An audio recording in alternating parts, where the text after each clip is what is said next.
Welcome to the second episode of the We Make Pops podcast. We are joined here by our first ever guest, Sparkled by Squirrely.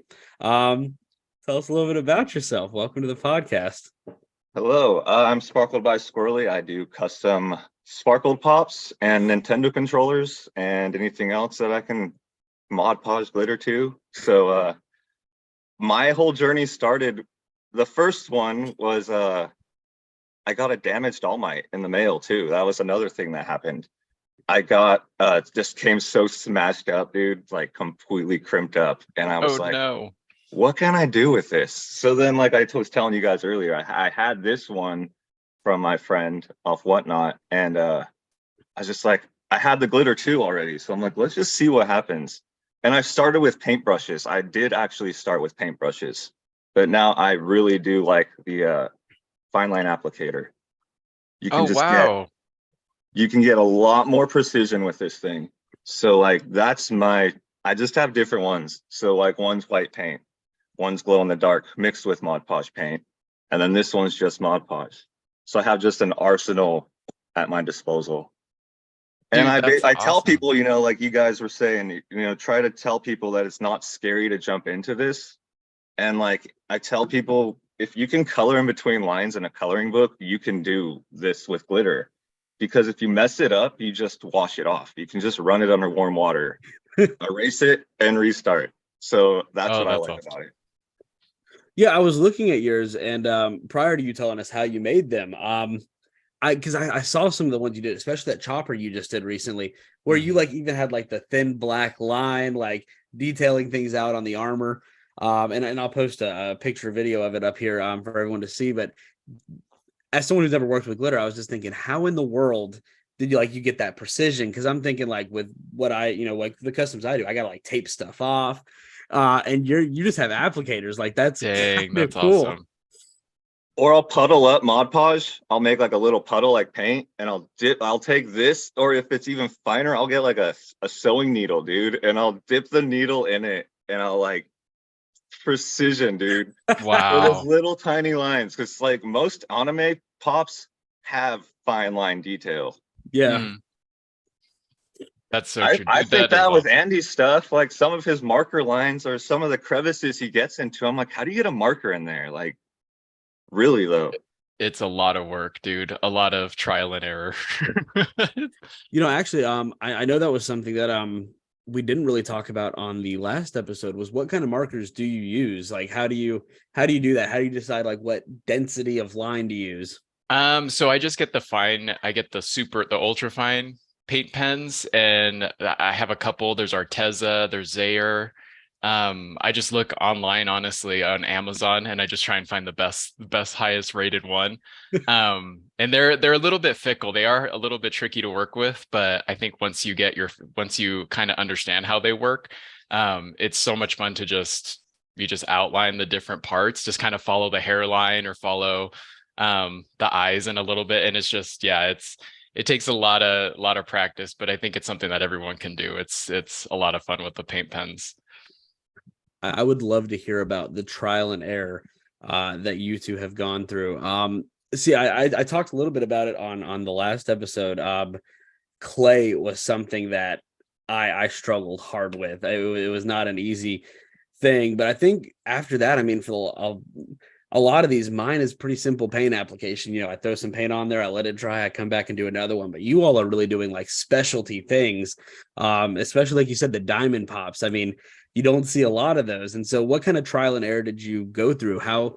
What things did you think like, oh, this is definitely going to work? And then you tried it and you were like, oh, that was a horrible idea. Like what, tell us about that journey. Paper mache, which had nothing to do with glitter. I thought it would be cool to take old comic books and cut out little scraps of them and paper mache them onto a pop.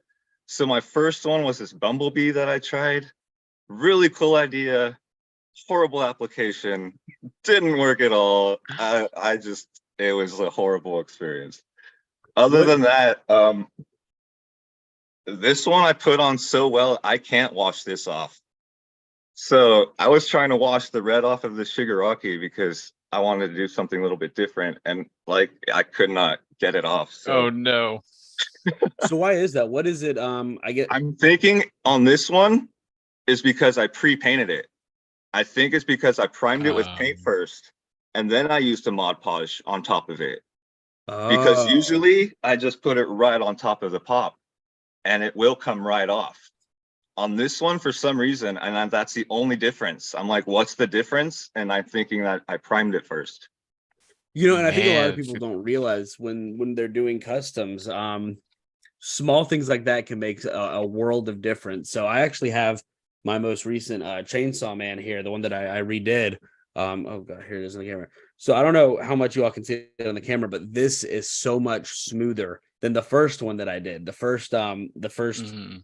engine, I don't know what you want to call it, but his head, the first one I did, it was extremely lumpy. The paint glommed onto itself in such a weird way, but it was because on that first one I sprayed it first, and so it was a very slick surface for the paint to try to stick to. And in this one, I just did the clay and the vinyl, and it really soaked it in much better. And it's small things like that that I think really kind of drives away a lot of new people, because they'll try something, they'll be really invested in it, they'll really like their idea, and then they'll hit that first difficulty and they're like, oh well, I guess this idea is impossible. And it's just trial and error and acetone, a ton of acetone. Yep. Um, Like for me, it was I tried clay. I did one for Siegfried. I made his name's Nelson, so the Nelson from From The The Simpsons. Simpsons. Yep. I made like the Grim Reaper. I did the clay, and like when I did the clay, this is so you're gonna laugh, dude. I watch a lot of like Project Runway with my wife. So Oh, like I rolled the clay out, and then I thought, like she pointed out, like just think of like how they make their designs on their clothes. So I was like cutting the clay out like fabric and applying it to the pop, almost like oh, dude, like that's awesome. fabric on a pop, dude. I'm like, well, here's the sleeves, and then I kind of smoothed it all out with like water, and I baked it, which that was like the biggest fear in the world. I'm like, I'm really about to put this thing in the oven. And then it started to smell a little interesting. I'm like, it's only Oh been like no. 2 minutes. Give it like whatever the time said. So I like waited and waited, and it was awesome when it came out. It did like harden very well. But then the part that sucked was I put it in this hard protector and made like a little gravestone that said "All right" or rest your bones or something. But since it was the haha Nelson, I made it rest your boner. So I had like a clay tree my wife made in the background too. I secured it all with quake putty, like for earthquakes, thinking that would stabilize it with the shipping. The dude got it. He sent me a picture. He's like, dude, this thing's destroyed. And it Oh was just like no. in crumbles of clay that he couldn't fix. And I was like, I felt so bad because I traded him for my wife's Mega Grail, which is Max from Where the Wild Things Are, which is not a Oh. cheap pop. So Mm-mm. I felt like, dude, that's not a fair trade, man. I gave him some other customs to make it right, but initially I'm like, man, that sucks that it was this awesome pop and then just in the shipping process. So I think the lesson I learned on that is like kind of like a Lego set, like build it. Like here are the elements, here are the instructions on how to put it together. when That's awesome. I yeah, I'm gonna show. I brought these over because I wanted to show them off, but I actually just did this one, the beam from Chainsaw Man. This will probably be posted by the time the episode goes up, but Oh, it looks so these good. That's all like awesome. these tendrils right here, they're all clay. And I was telling Andy the other day, I was like, I do not trust just throwing clay on this thing, because, like you said, clay is so fragile and it breaks so easy. So what I actually did was I put wire in here and I mounted it to the body of the pop. Because unfortunately, I had to learn that lesson the hard way as well. That clay is so fragile. I on the first episode I talked about the Sab jackets Goku and Vegeta that I did, and the Vegeta ended up falling after I had finished the project. And the entire front half of his cloak broke off. So I had to redo it. And that was when I learned my lesson. I will never do just clay again unless I can really, really support it. Like Hmm. on this one, I have just these little horns. They each have a little wire in them mounted to it to give it that stability. The eyebrows, I did those with clay, but those are pretty secure. Um, but yeah, I'm super afraid of clay now. Like I gotta be I gotta really support it. And Andy, you recently just worked with clay. Did you have any issues like that? Any supports that you added to help with the fragility of it? No, I just used a ton of super glue and I just glued it on there. Yeah, no, that's the only way that I could do it. Well, and it was just little parts, so it wasn't. Now that I'm doing bigger pieces, I think that's gonna have to change because yeah, I'm so scared. And that's so funny that Derek brought up with the baking it because that's what I was so afraid of. I was like, it's gonna come out a puddle of vinyl mud.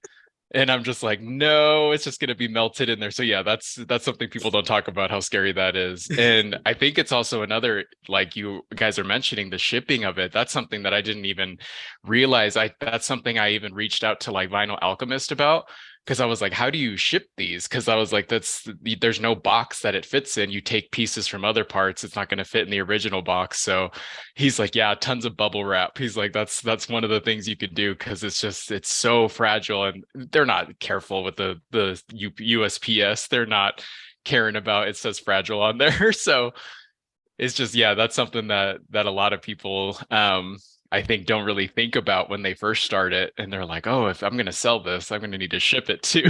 That's just a lot of work. Just gonna hand deliver.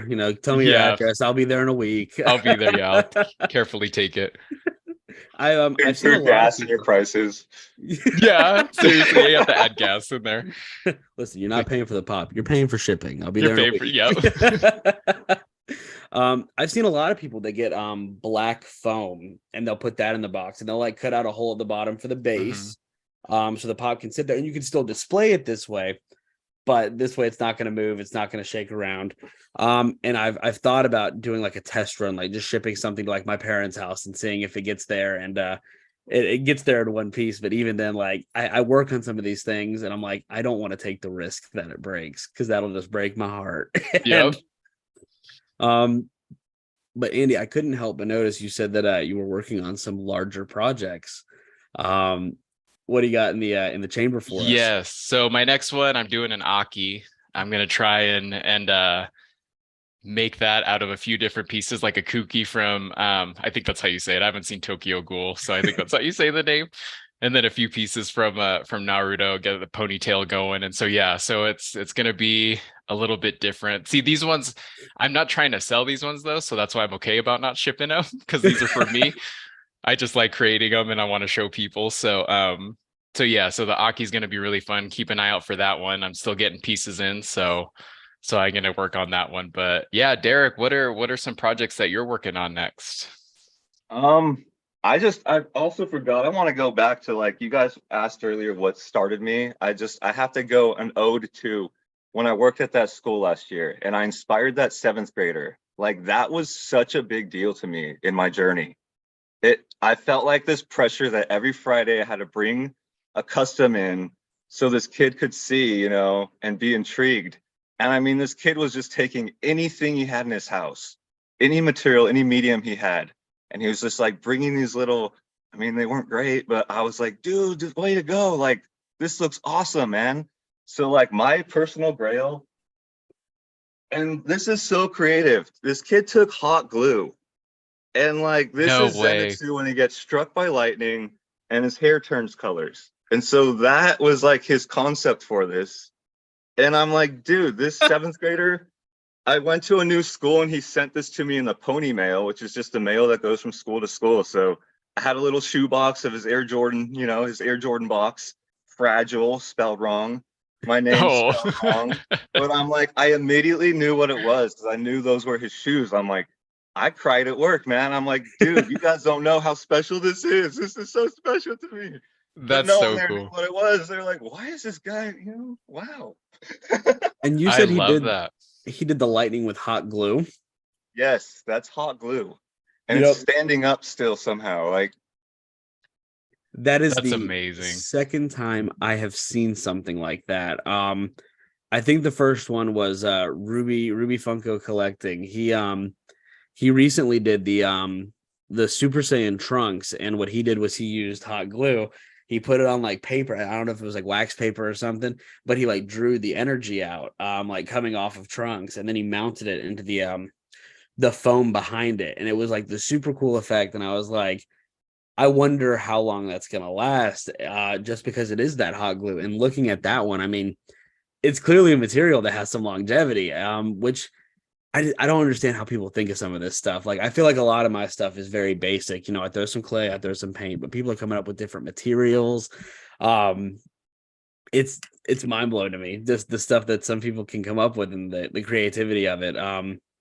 Which, when I first went onto your Whatnot auction, that's what I thought when I saw the glitter customs. I had never thought that doing diamond exclusives or diamond variants would be something that like could even be done at a home level. And seeing that you were able to do it so consistently and so cleanly, and not just with pops, but the controllers. And I think that you had I think it was a few of the toy cars that you had done as well, right? I'm being nudged to do that, but I'm not sure. It's No? I so did that small. really cool. I took the Demon Slayer coloring book and I printed a panel out and I glued it onto a wood plank, and I went over that like a crayons and colored pencils, and I used glitter. If you could find that on my Instagram, that was really Ooh, that's fun. cool. Yeah, I'll throw that up That for one was everyone to really see. fun. But I thought about doing it twice with hot glue, like the melted twice from My Hero, Oh, that's a because you can great make it droop. idea. You could give it that effect so Yep. well. But what held me back was what you pointed out earlier, Andy. You said some pops wouldn't fit back in the plastic to go back in Yep. the box. I feel like if I put the way I wanted to do it, and Saucer said, dude, screw it, do it anyway and figure that out later. And he's right. Like, I shouldn't have let that hold me back, but I did. And like, I did it just with glitter the way I did it, with the black lines, which still looked great, but I was gonna make like a melted droopy, and then even put the pink handkerchief from Toga on Oh, there. that's awesome. I wanted to take it to that level, but I still have one more, and maybe I'll do that. Do that, dude. That sounds amazing. And it's so cool. It's funny that you both of you mentioned, because you mentioned Ruby Funko collecting and then also the seventh grader. I think there's something about that younger age that when kids like they just don't care about like, is this going to look bad? They just go for it. And it's just like it just comes out how it comes out. And they're like, yep, this is what I made. I love that. And it's just something as you get older, I think you get a little bit more hesitant and you're like, oh, I don't know if this is going to work. And I don't know if Dude, it's going to turn out right. So something about that, because you have to have that childlike, almost like just go for it, that tenacity, and I don't care what it looks like, I'm gonna do it anyway, kind of. Well, we actually talked about this. We messaged a little bit about when you were planning your Aki about doing the Fox, whenever he does his and Ruby Funko, he did it. He threw the clay together, he made the fox in the background. Meanwhile, I'm sitting here telling you, like, I don't know how I want to do it, maybe with Yep. tin foil, maybe the clay. Then I'm like, oh, I don't know if I want to try that medium. But I mean, there's a thing, right? Like, we have creators who are newer to the scene and still building their following, who are just like, I'm just gonna do it. Mm-hmm. And it came out really good. And so I think maybe that's something I personally need to work on, is to stop being afraid to try new things. I would love to make a diamond variant. I think that would be so cool to do. Oh, so fun. For me, no, I can't do glitter. I'm like, glitter is too much for me, dude. I can't do it. It's so Uh, stressful. a one side of project. Oh, go ahead. one of the coolest ones the seventh grader did. I loved his idea. He took a moots on and he had the flat hat, right? He wrote his favorite quote from Demon Slayer on the hat, around the brim of the hat. And I'm like, what? He's like, How isn't that a cool quote? I'm crazy. like, that is a cool idea right there, dude. To put quotes on Hmm. pops. Now that was, who thinks of that? Like, Exactly. That's a Um, really cool idea. I like that a lot. have you guys ever seen like some of the art series pops they do, where it's like just Hmm. like that repeating design on it? um, and I was thinking, like, what is a way that like customizers could jump into that, right? And so you guys have seen like those hydro dip videos, right? Where they take like the Hmm. like a helmet and they dip it in, and then it comes out with a design. So I did a ton of research a couple of months ago and how you could do something like that. And so like you can buy the film, like a custom film with your own design on it. And then you gotta like get the water and the spray and everything. But I was thinking, like, wouldn't that be like a cool thing for customizers to get into, right? Like you were talking about like having the quote there, right? I was thinking back when I first had this idea, like priming a pop to have like all white, right? That'd just be all white, and then like hydro dipping like manga on it, like a manga from the That series, would be right? cool. how cool would something like that be? And I was thinking like that might be a cool new medium to jump into just to try something like unique and fresh to the scene. Um, just because I think that as customizers, we have a lot more freedom than people on the outside do, right? So like we could do stuff like that and just a cool little side project or a cool idea. And just like you said, trying something new that like hasn't been done before. Funko will probably never put a quote on the brim of a hat, but if they did, like it would be cool. Like that would be people's grails. Yeah, Um, I don't know. I just thought that was a cool idea. that is really cool. Yeah. No, and it's so scary to get into because you think about like I was saying, we hesitate and we're like, I don't know if I could do that. But yeah, I think that's something for new artists and just people who are trying stuff out. Just try it, just go for it and just see what happens. Cause yeah, it's gonna be messy and it's gonna be not great at first, and you're gonna maybe not expect what it's gonna turn out like. But I think that it's something that just try it out. That's the big step, is just doing it and seeing what happens. And a lot of these pops, I mean, you get them for 10, $15. It's not like you're breaking the bank, if you mess up. So it's something it's a good medium to start out on and just trying that out. So Awesome. we're talking about trying new things and everything, and I'm just curious for both of you, what is your like personal win? What is your personal, you look at it in the collection, you look at it what you've made, and you think to yourself like that's it, like my peak performance thus far. Want me to go first? Yeah, please. You go first, Eric. You go It's first. gotta be the Dobby me and Andy did, hands down. That Dobby we did together was so fun. Just the whole process of it. That one. That's my Is it up on personal. your Instagram? It should be. Perfect. So I'm I'll go pretty grab a pic sure. for you. Yeah. Yeah, that one was a lot of fun. And it was so cool seeing all the glitter on it too, and just seeing your process, because it wasn't completely glittered yet. You still had to do a lot of stuff on it. So it was cool to see just the start of it and seeing how you do it. But yeah, I can't, man, those applicators, how do you when it's a bigger spot, do you still use those applicators, or do you use like a paintbrush when it's like, say you're doing the hair? Are you using, I'm just like, how are you doing that? Because I'm like, I saw those applicators and I'm like, I don't know if I would be able to do a giant. I did the 10-inch Deku with the applicator. His hair. Is that the glittered one right there? No, I wish I had that one. No kidding. I did a 10-inch Sorcerer Mickey with the applicator. My hand like crimps, dude. It gets to the point where it's like, just that is because insane. if I went to a paintbrush, I don't like the inconsistency with the coat. I love with the applicator how evenly distributed it is. It's just a solid, you can see if you missed a spot and you can go back and fill in that little dot. And it's just a smooth coat. So I go applicator all the way. See, I know that. No kidding. Yeah. So you're just going, oh, go ahead, Lewis. Oh no. So I was just saying, like, I know a lot of creators will put up a whole bunch of money into like the high end paintbrushes and the like the super duper high end paints. Like you can get like a single bottle of like red for like $20 at Michael's for some of the higher end brands. And like you were saying, like the brushes are too inconsistent. I'm sure if we switched to the $100 paintbrush made of horse's hair or whatever, we would get that smooth. But I'm not trying to do that for for the pot page, right? Like I'm just gonna buy the $4 pack of 20 brushes from Walmart, and I'm gonna go in there and I'm gonna get what I need to get done. Yeah, that's another part that I think people need to, like, when you're starting out. Yeah, there's a lot of different tools you can use. And I also like just the creativity, because I use like an eraser on a pencil. Just if I mess up, it's like really great with the paint pens and the acrylic. I can just erase it off. So it's cool to see different techniques and different things that people have found that's like, oh yeah, I just do this.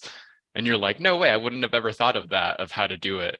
So, but that's crazy that you're just going on that. You're just applicating line by line on hair and different things. That takes a lot of dedication, a lot of patience. I talk to Lewis all the time about it because I get so into it. We get so excited that we forget to record and do our reels and stuff for Instagram. Like do it, and it's just yeah, you get into a zone for sure, and that's something that's a lot of fun. So I was gonna ask Derek, when did you start collecting? Like when did you start collecting any of it? Any of your stuff that you got behind you? Oh man, not really. I wasn't into collecting like Dragon Ball Z always. I always had Dragon Ball Z. I mean, I probably have, yeah, the autograph from Chris. I mean, I've been into Dragon Ball Z. Like Toonami, OG like Toonami is what started Dude, me on yes. anime. So like Gundam Wing, I wish I had some more Gundam stuff. I don't have anything from Gundam. Um, what else was back on back then? Sailor Moon, like all those original Toonami Mhm. shows. But like with Dragon Ball, I watched it on this weird international film channel we had. So it wasn't even in English or subtitled. It was straight up Japanese. And I just saw this guy with yellow hair fighting this other guy that was white and purple. It was the Frieza saga, but it was just in Japanese. And then like I just loved it, man. It was something about that show that was amazing. And then my son got me into My Hero Academia, and it just blew up, man. The pandemic hit, whatnot became like my happy place, my escape from the depression. So Yeah, just for there, sure. whatnot. My wife though with Funko Pops, it was my wife. Like the only Funko Pops I had were the ones that she would like buy me as gifts. So it was Poet Anderson, Vegeta Black that she got at the thrift store for $2. And then Borderlands Claptrap, Gentleman Wow. Claptrap. Those are my original three Funko Pops. The first one I That's bought awesome. myself was Goku eating noodles, followed up with Vegeta eating noodles. Dude, the noodle ones are awesome. Yeah, I was telling Andy that is one of my like secret collections. Not secret, but like side collections. Like any of the anime characters with noodles. I got the Goku and Vegeta. I got the Naruto, the Whis and Beerus, the Tanjiro that just came out. I got two of them pre-ordered. And Hmm. oh goodness, and the Gohan. That's another one that I still need to get with his noodles. So I love the noodle set. I think that's like a great like little hustle. Why? Why is Gohan the only one with a fork?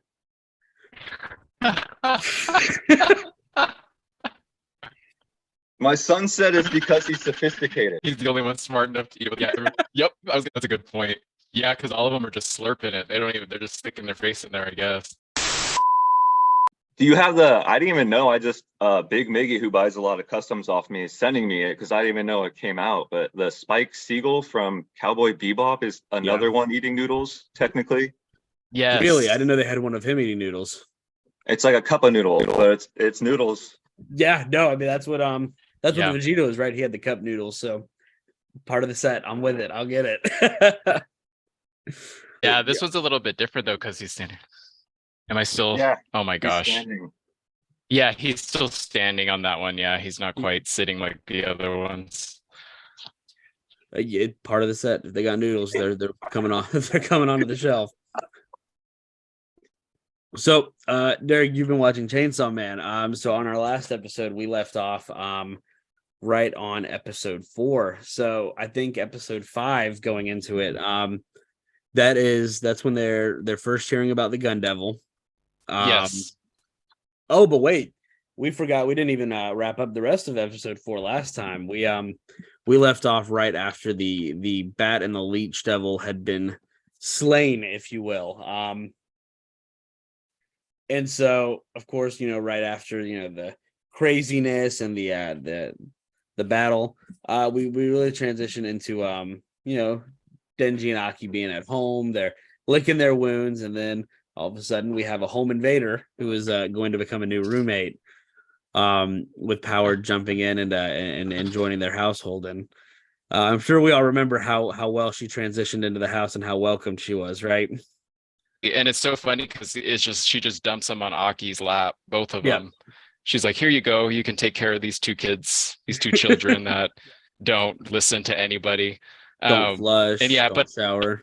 I liked the conversation too because there's that little phone conversation. Yeah, don't do anything. Yeah, and I like the phone conversation that he has with Makima because she's very good at just getting you to do what she. You I trust you the most, and you're the one that can take care of them. And so like, yeah, he's like, oh, okay, I guess I'll do it then.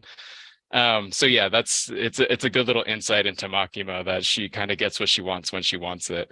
Very controlling. For sure, yeah, absolutely, yeah. And then at the very end of the episode, Power holds up her end of the deal and allow them three squeezes of the melons, and so yeah. That's actually, I think, the start of episode 5, right? Correct. Yeah. So that's where we're getting right into episode 5, with him getting to reclaim his reward. And but he's kind of disappointed. That's the other thing too, is that he's not very he kind of does it and then he's like, oh, that's it. And I like too that the padding falls out. She didn't even she was wearing pads underneath, and those just fall out. He's like, what's that? Yeah, so no, it's definitely fun that he kind of got to get what he wanted, but then he didn't like it. It just felt it just felt off for him. But then yeah, but then that's when he goes and sees Makima, and she kind of lets him know, she gets real close to him, lets him cop a feel a little bit, and kind of he freaks out. And yeah, that's what she tells him. It's better if it's someone that you know to do sex stuff with. Well, Derek, so you recently started Chainsaw Man, right? Yes. So getting up to the episode 5 point where we're kind of starting off today. What was your opinion of the show? Going in with no idea of what it was, other than I knew it was kind of hyping up, so I'm like, I should check this out. But I mean, the first thing that caught my eye, just like Demon Slayer, is the animation of it. Like, just the way they do the animation is insane on Chainsaw. So, and then you guys brought up the fights. Like, the fight scenes are just so well done. So, like, that's why I like Gundam. It kind of took me back to that, like the fighting just being amazing frame by frame. Demon Slayer had that same kind of art where it's just like, it's so smooth. Whereas like the older anime, like Dragon Ball, it's kind of more like 2D colored page kind of, style, but it just flows really well. Yeah. And the story is just so different than any other anime. I mean, here they're always trying, like you guys said, they're always trying to save the world and, be a hero with a smile and sacrifice yourself like Goku and give it all the will you have like Tanjiro. Edgy. But then this kid's just like, dude, Trying to all I cop a want feel. is Chi-Chi's, man. That's all I care about. So it's so different, but then it's just always disappointing. He gets it, and then it's like a letdown, and it's just this humor to it too. We talked about that a little bit on the last episode, is that he is so like well set on like, this is what I want, I'm gonna get it. Very, very selfishly motivated, right? But even in the show, especially in the Leech Devil fight, has him put all of his dreams on the line, and then he loses. He gets slapped. So to me, it definitely feels like there's a foreshadowing of like a bigger purpose for him. But at the moment, he's just doing his thing. He's being his own character, and I'm excited to see how he transitions into that role of the more traditional anime protagonist, but at the same time keeps that Denji branding, right? Because you're not going to be the savior man with a chainsaw coming out of your face. That's a little more of an abrasive role, right?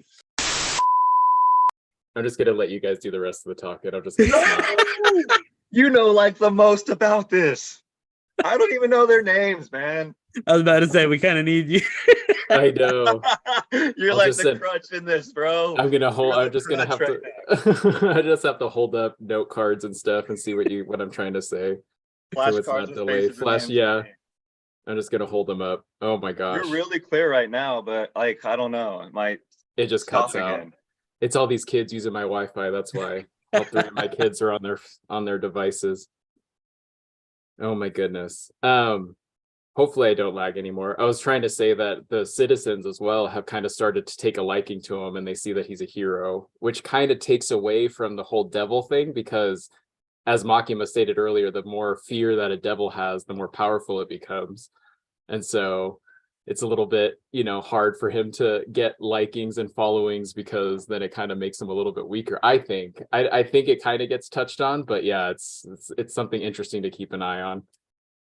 Well, if I remember correctly, and this might be a spoiler, I remember hearing, oh god, I don't even remember where I heard this, but doesn't the Chainsaw Devil get power not only from the fear of humans, but also from the fear of other devils? Oh, that's a good point. Yeah, Is that's that is yeah. that so?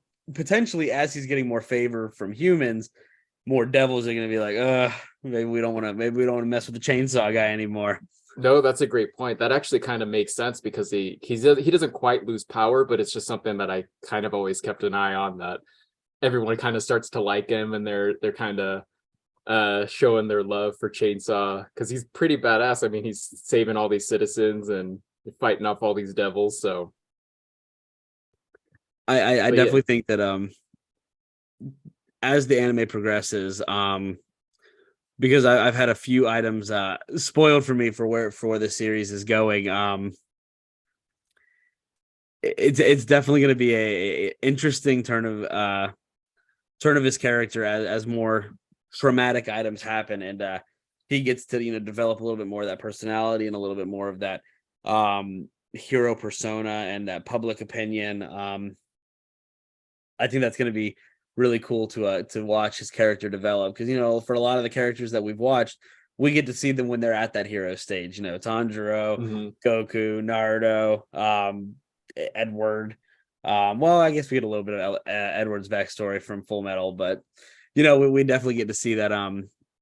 We definitely get to see the transformation every step of it here with Denji.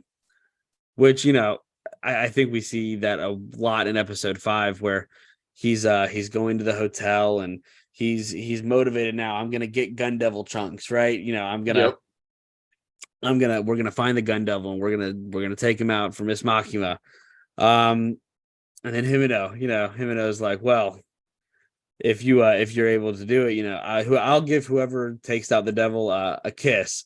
Then he's like, I don't need a kiss from I don't you. need no kiss. Yeah. I'm gonna kiss Makima. And she's like, well, what if I give you some tongue? He's like, well, let's go get that Gun Devil chunk. All bets are off. Yep, all bets are off for sure. I loved when they were in the hotel, and at first, as the viewer, we don't know what's going on any more than they do, right? Like, we're seeing them stuck in the on the 8th floor, and they're just running up and down the stairs. She tells Kobani, hold up your peace signs. Hold up the peace signs.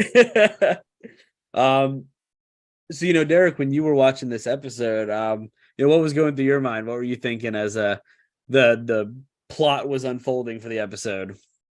Well, kind of like you just pointed out, the 8th floor. I mean, the number 8 to me was weird, because it's like infinity, and in like Japanese, I'm half Japanese, and like in culture, it's like heaven and like earth. So I thought that was very interesting that they chose that floor for that, because it was just like this infinity circle they kept going through. Mm-hmm. So I thought that was interesting. And then just like confused, because I thought that, I was like, and part of me, when they killed that first little devil they saw, I'm like, ooh, like, should they have done that? It almost seemed like a trap. That's when I'm like, dude, they're in a trap, man. This is totally a trap. And then they were just confused like us watching it. And I'm like, okay, so where is this going? And then where it goes, man, amazing. Because it's just like, when it gets to the actual fight and he realizes, like, I can eat them and regain my power. And like, dude, okay, this guy's beast mode, man. Oh yeah. So that was a crazy cool moment, man. That was actually what you just pointed out. That's something I didn't even realize on the first couple times that I watched it. Literally until you just pointed out that the 8th floor was the infinity sign. Yep, the whole Completely time, escaped me the first couple of times. I was like, oh, they're on the 8th floor. That's a weird floor to choose, but they're there. That's crazy. I didn't even realize that. Yeah, they were literally on the infinity sign floor, basically fighting the infinity devil. And I like when they first start when they first start realizing their situation. Their first thought is, let's go on the floor, get all the supplies we can. Let's not panic, because as we see with Kobani, the more she panics, the more that potentially the devil's getting stronger, because it is growing stronger based off of her fear. It was just definitely an episode of anxiety, because there's really nothing like they could do. You as the viewer, you're feeling just like them, like how in the world can they escape an inescapable floor? What were you thinking during that revelation, Andy?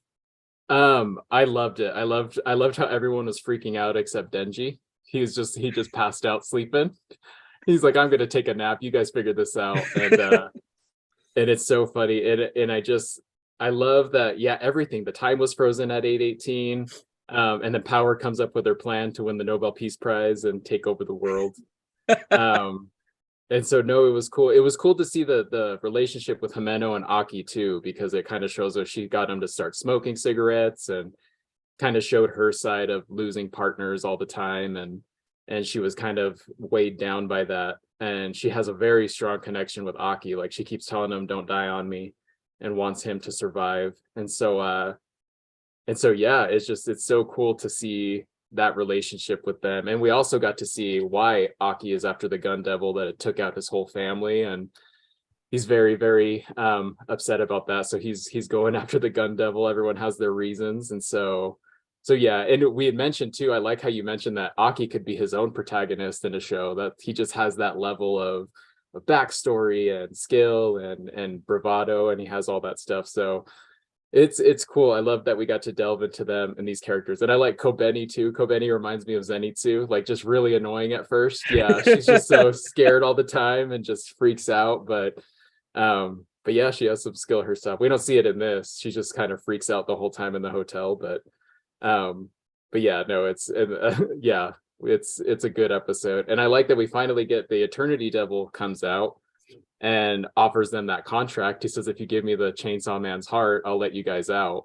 Right. And so that's one of the first times that we really see that, like, why do they want his heart? That's interesting. That's like why the Chainsaw Devil itself. Because we hadn't ever seen that before. None of the other devils were after other devils. They were kind of after humans. And so to see that contract offered was very interesting. To say, what did you guys think about that with the Eternity Devil? Well, you remember, as soon as I watched the episode where the Eternity Devil asked for the heart, I was messaging you on Instagram. I was like, why does he want the heart? What's going on here? This doesn't make any sense. I need answers. But I almost want to detour for just a second to talk about Himeno, because you were talking about the relationship between Himeno and Aki, and I think it's really cool to, how she's like, "Don't you die on me." But then literally right when, the devil makes that contract and they're like, "Give us Denji." And Kobe's like, "Yeah, let's give him Denji." Immediately Aki jumps in front of the blade and is like, "No, I need this guy." We see a bond forming between them for whatever reason, right? Aki says he can help me kill the gun devil. But I think rooming together, the three of them, Power, Aki, and Denji, have definitely made some kind of a bond, even if it's just, a contract, if you will. But yeah, the Eternity Devil asking for the heart was something that gave me so many questions, and really, like, I just want to know more, like, why is his heart so valuable? Because we know his heart is Pochita, but why do people want Pochita? Because we met him. I mean, he barely took out the tomato devil, you know what I mean? So why is this little devil such a big thing? Derek, what were you thinking? How did you feel about that contract? Kind of the same as you. I mean, that was the first thought that went to my head. I like how you hit up Andy too when your mind goes there. Because when I was watching Demon Slayer and reading the manga, man, there are parts where I'm like, it's 10:30 at night. I don't care. Hey, Andy, what's up with this? Da da da da. Yep.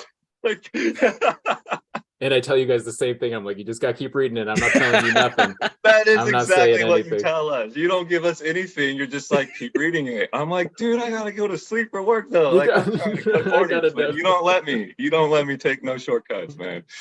Nope, you gotta read it. I need you to experience it in its entirety.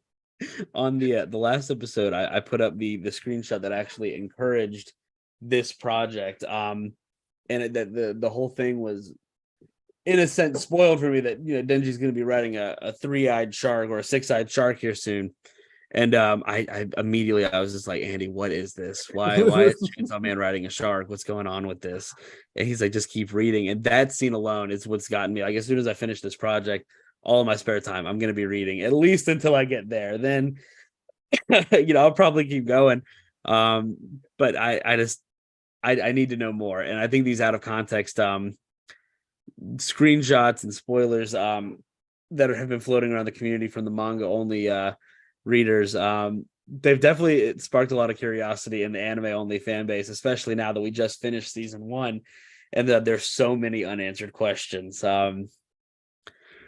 It's a lot. There's a ton of spoilers that are out. I remember even before reading Chainsaw Man, there's one, there's a specific shot, and it's just like I didn't even realize it was from Chainsaw Man until I saw it in the manga. I was like, oh, that's what this is from. But it's like a pretty big spoiler. Like in the context of it, I'm like, this is pretty huge that they have like this is just out and about in the internet with no context. But now when you see the context, you're like, wow, that's crazy that people are just posting this one. So you want to go ahead and give us some context? What did you see? No, it was just I don't know if you've seen it. It's an entrance of a devil, and it has like the astronauts with the half bodies. There's like the top half and the feet. Yes. And it's just like that. Once you guys get to that part, you're gonna be like, wow, like that's one of the best scenes in the whole series is that entrance of that devil. So yeah, you guys are gonna have to wait and see because it's so good.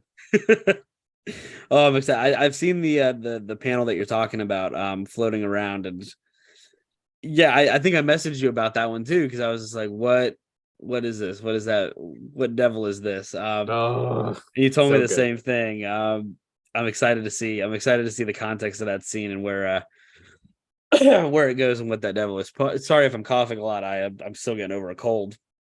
But yeah, I'm excited to see where season 2 goes. Though I have heard some controversy. Controversy is maybe not the right word, but a lot of people want season 1 to be redone. Have you guys seen that? For what? No. So I say a lot of people. I've seen like 2 articles about it on Facebook, but a lot of people are saying, again, not a lot of people, but a few people have said that they did not like the direction that Studio Mappa did with season 1. And again, yeah, as someone who hasn't read the manga yet, I loved it. As an anime only person, I enjoyed watching what they did with it and watching just the story unfold. I think they did a great job. I love the voice acting. I love the animation. But I guess a lot of the initial manga readers didn't. They don't want season 2 to come out until season 1 is redone. But I haven't really seen any issues with it personally. I know that there's Go ahead. I was just gonna say we were just commenting on how the animation was awesome. Derek was saying how it looks so cool, almost 2D-ish, and yeah, no, I thought they did a great job. Mappa has been doing a really good job with all the shows that they've been doing, I think. And so that's crazy to hear that. But I know that there's a little bit of a stigma within the anime community, right? Yeah, when it comes to merging 3D with 2D elements, we've seen that a lot of companies don't, not a lot of companies, but a lot of the fans don't like that, right? We you all remember the Dragon Ball Super superhero movie that came out, I think last year. I'm sure you all remember the backlash for them doing full 3D animation, and people were upset and throwing fits, but I loved it. I thought it looked really smooth. I think it was it transitioned very well from 2D to 3D, but we know that there's that stigma that it just around the community, a lot of people don't like it, and I think that's where a lot of the hate for season 1 is coming from, if there is any. But personally, I don't see how they could have done it just 2D and had made it have that same impact. You know what I mean? No, they did a great job with it. I thought it was really cool to see it in a different medium like that. And it made it just more epic, I think, too, because you can kind of just the final fight was really great, and just seeing all the characters going all out was really fun to see it like that in a different way. Yeah. So Derek, have you finished season 1 yet? Yes. Yes. Okay. So I know that we're probably getting close to time here, but without talking about like without talking too much about the plot itself, how do you feel going from season, from episode 5 and 6 where we're talking about now to the very end of the series? How did you feel about it? How do you feel like it concluded properly, or do you wish that there was more? I wanted more. I mean, it did leave a lot of loose ends, but like many series, that's what they'll do, and Yeah. that keeps you wanting to watch more. That keeps you suspenseful for the next season. So in that aspect, they killed it because all I want is more. So I just wanted more. I was actually like, is this really over? Like, Yep. I mean, the next week, I'm like, did he just mean there were 12 episodes to catch up on? Because I like checked. I'm like, no, there's not a new episode. Okay. That was it, huh? Like, but it was good. I really liked it. That last guy he fought, dude, so smart. Like, just, it's awesome. So well done. Oh, it's I so good. I Yeah, you feel like guys we have got to to keep break. reading. Like, Yeah. well matched for sure. But I thought it was very clever of them to make the gun devil like it seemed American based, because America is a gun, really. Like that's what like identifies us, really. Oh So yeah. I thought like how smart to make that devil based, like American based, it seemed like. No, At least that's how absolutely. I Yeah. took it. No, I think you're absolutely right. Yeah, that's exactly how they meant it. It's I think they even mentioned that it was after like the terrorist attacks too, that it just Yep. like that devil just emerged. And yeah, no, it's definitely once we get to see the gun devil, you guys are gonna lose your minds, I think, because it's gonna Tell us be more. awesome. Yeah. Well, I like how they talked about just his presence, just him existing, just that one event made all devils everywhere stronger, because just the fear of devils after that one incident just skyrocket. I thought that was a super cool detail. They're definitely hyping the gun devil up to be like end game boss, but uh I don't think that's going to be the end game. I just think that's going to be like a midway boss or something. But I'm excited to see that conclusion. I'm excited to see where those fights go. But I mean, that's really what they're after right now, right? Because they're getting the gun devil pieces from the Eternity Devil, and they're still hunting other pieces, which we'll talk about more, I think, in some of the later episodes of the series where they're hunting more of the gun devil chunks. But I'm excited to see how this devil turns into an end game boss. For I'm hoping season 2. That's the hope. Fingers crossed. We'll see. I don't think it'll be season 2. I No. think it's gonna be 3. Yeah. I think there's one more arc right before it, and it's this arc's really cool though. I think you guys will enjoy it. But yeah, that's gonna be season 3, I think, when we see the Yeah. gun devil. Well, so here's my hope. So I know that Chainsaw Man, I think, was very experimental. I think they released it. I think they did a 12 episode run kind of just to see how it did. I'm theorizing that based off of the public reaction, I'm hoping that they're going to do a 24 episode run for season 2. Because that's what we see with a lot of the popular animes. They get those 24 episode seasons as opposed to the 12. I'm hoping that that's what Chainsaw Man's going to do. Maybe like a half season hiatus while they come out with the rest of season 2, but a 24 episode season 2. That's my hope. That would be Andy, awesome. how I hope likely do you so. think that is? Oh man, we'll see.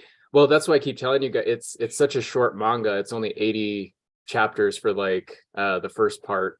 So I can see them maybe doing that 24 and just finishing it.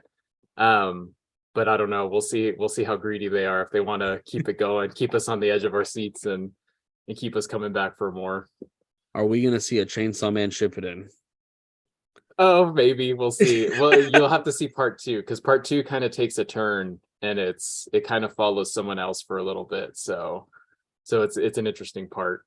You guys will see in part 2. And I'm almost wondering if they're going to do similar to like what Naruto did, is come out with a whole bunch of like filler seasons because of how short the manga is still. If Yeah. After part 1, if there's going to be like a filler season of some kind, just to give the manga more time to come out. I mean, are we seeing weekly releases of the chapters right now? Yeah, it's coming Okay. out pretty consistent. And yeah, like I said, it takes a turn. You get to follow a different character, and you still see Denji, but yeah, it's kind of focused on someone else for a little bit. So I'm interested to see how they take it. and how they keep going with it, because I mean it's the manga's Chainsaw Man. You can't really get a new character Unless they to get be the Pochita. protagonist. Yeah, that's true. Just follow Pochita around. That's true. I think we are coming up at time here. Yeah. So just kind of, closing remarks. Derek, is there anything that you wanna tell the fans? We're talking to your audience now, so they might not have seen us before. So, talk to your audience. What do you got to say to everyone watching at home? Man, I just appreciated all of their support. I mean, I didn't expect any of this to happen the way it did. I have like over 130 customs out there, which blows my mind when I think about it. And it just started with like self-care therapy, man. Just wanting to do something at the end of the day to relax. And I just appreciate everybody who supported me. And I've had, I think all of us, we have those little runs where we take a break. You hit that mental block. You got to step back from it for a little bit. But I think when you come back stronger than the setback is how that goes. So I just, I enjoy it. And I'm going to keep going. I think I keep, getting on the fence, but then I have some other ideas that I didn't want to bring up here because you never know who's watching, Yeah. So I do have some other ideas for sure going through my brain, but we'll see if that comes out this year or not. I would like to make my own toy at some point. Oh, nice. That would That's be a good way to awesome. take it. Yeah, that would be really cool. I love it. Do you have any Whatnot shows coming up, Derek? No, I don't Nothing? think so. We need to set one up again Yeah, for sure. I'm down. because otherwise I don't really work. If I have a show and a deadline to meet, then I'll get busy. Yeah, that's what. Yeah, And I you get appreciate you guys inviting me as the first guest. I mean, I was surprised, like when Andy even messaged me back when I first started talking to him, because I was just like, dude, no one's doing pops like this guy. Like, this is such a cool style. It reminded me of Borderlands. And like one of the first things me and Andy talked about was Tombstone. Like, we talked Yep. about Tombstone for like a whole night, man. Just movies, Yep. like good movies. So we talked before we even talked anime and pops. We were just talking about good films, It was like I met a really cool guy. Dude, same here. Yeah, you're awesome. I'm so glad that we got to get you on the show and people get to see behind the scenes a little bit of what we do. And so that's awesome. Thank you for coming on. We appreciate it. We really do. First guest, you're entering the Hall of Fame. And So of now course, we need a three-way collaboration between all of Yep. us. Would be I really know. fun. Got to do some Let me clay know. and dude. Yep. A little clay, a little glitter, and a little markers. There you That'd go. be really fun, actually. We're gonna change the game, guys. I don't think they're ready for us. That's too much. It's gonna blow up. Yeah, it's too much. Honestly, Derek, thank you so much for coming on. We really enjoyed talking to you. After I saw that one Whatnot auction you did with Andy, I was just like, I would love to get this guy on here, and I would love to talk. Hear that energy, and I got to hear you talk about the black light glitter, or the glow glitter, and it just you were a guy that was very knowledgeable about your craft, and I really wanted to get you on here and get to pick your brain. I think your audience is going to really appreciate getting to see the behind the scenes, and I know our audiences definitely will. So thank you so much for jumping on. I guess Andy, any closing remarks before we roll credits? No, thank you guys so much. Tune in next time. We'll be talking more Chainsaw Man and more customs. So yeah, I appreciate you guys. Thank you so much. Bye, y'all. And thank you for watching the second ever episode of the We Make Pops podcast. We'll see you all on the next one in 2 weeks' time.